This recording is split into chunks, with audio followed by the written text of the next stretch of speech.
Cincinnati, the best town in Ohio, USA. At first they called it Cincy, but since Cincy is so natty, they named it Cincinnati, so they say It's SMT. Cincinnati. Wasn't that intro something?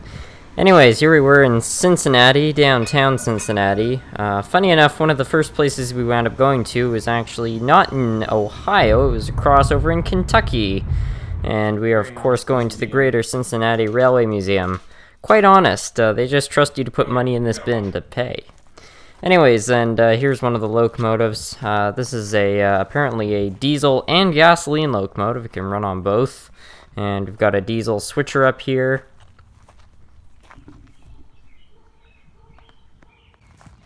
I have to say, out of all the railway museums I've been to, this is definitely not one of the biggest, but I have to give them a lot of credit. They have no government subsidization to run this place, and they have a grand total of about 6 active volunteers.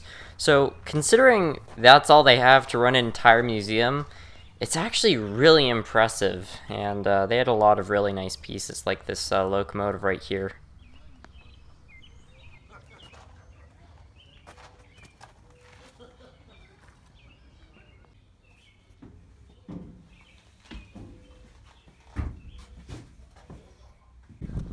Here are a couple of Pullman cars, and the volunteers here were so nice. They actually opened these cars up so that me and my dad could go through them.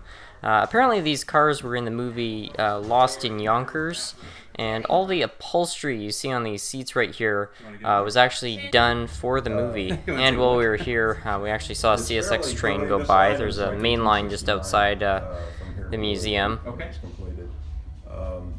More or less parallels the Ohio River, so it's dodging through hills, a lot of curves. This was a very impressive and quite beautiful piece. It's an old Pennsylvania Railroad E8. This, according to the volunteers, had 2 diesel engines inside of it. One thing that's kind of cool about this museum is they've got the little plaques in front of each of the locomotives. So if you guys want to learn a little bit about the history, you can pause the video, because I took a shot of each of them so you guys can actually learn a bit about them. Here's something that I personally liked about this sign.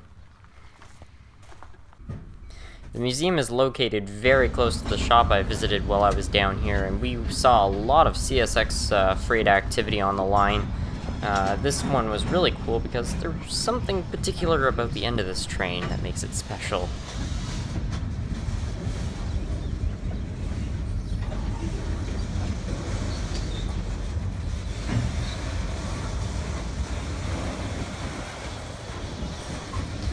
Well, folks, that about concludes the tour. Thank you guys for watching.